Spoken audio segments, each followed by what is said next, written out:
Okay, so let's start with the book. You know what I mean? We can start early on, man. Just growing up in Fifth Ward, it was very interesting to me to see like to have so many things happen at such a young age. You know what I mean? The story with your sister, because I have a sister. You know what I mean? She's younger than me, but we're close in age, like how you and your sister were close in age. Right. So I can only imagine. You know what I mean? The feeling and like how you even deal with something like that at that age. So can you kind of take us back to that moment and the relationship with your sister? And then kind of leading up to everything with the unfortunate accident and everything. Yeah, me and my sister, we was only two. My mother had us at a young age. She had my sister at 15, had me at 16, then had a stillborn, I think, at 17. So, my mother, was having kids at a young age. And me and my sister, we was together every day, right? So that particular subject that I wrote about in the book, I think The Closet and the Vacuum, was the last night that she and I spent together. I had no idea that was going to be our last night, but it was a strange night, and a lot of times people say that last day with their loved ones, that have death on them, or of course God know that's their last night with you.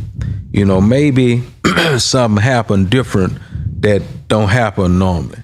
And I tried to explain that in the book just to relate, so people could relate to the realness of the event that had took place. And we found ourselves staying up to 1 o'clock or something that night, when we normally go to bed at 9 or 10. So that's abnormal. So it's almost as if like God knew this your last night with your sister. I'm going to allow y'all to travel, and talk about your dreams and everything together, because after this night, you won't see her no more. He knew that. I didn't know it. So, we found ourselves talking about that chapter I wrote about a vacuum in a house, because, during our conversation, we was talking about what we wanted to buy my mother when we got grown.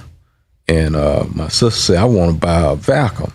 But my sister used to have to clean up that whole apartment, do a lot of sweeping, right? And, that was work.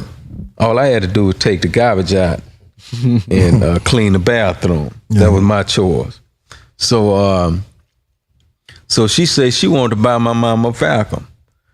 I wanted to, at the age of 11 years old, 10, 11, whatever I was, I used to hear my mother around, in the project, Coke apartment projects, saying I want a home one day. I want a house.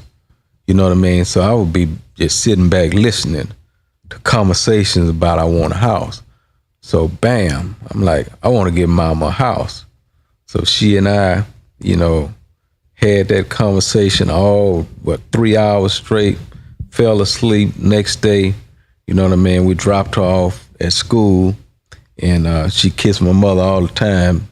I ain't really allowed to kiss on me, but she stole her one that day. And that was the last time I saw my sister alive, man. Yeah. She got cut in half. By a train. Yeah, by a train. Donnie Houston.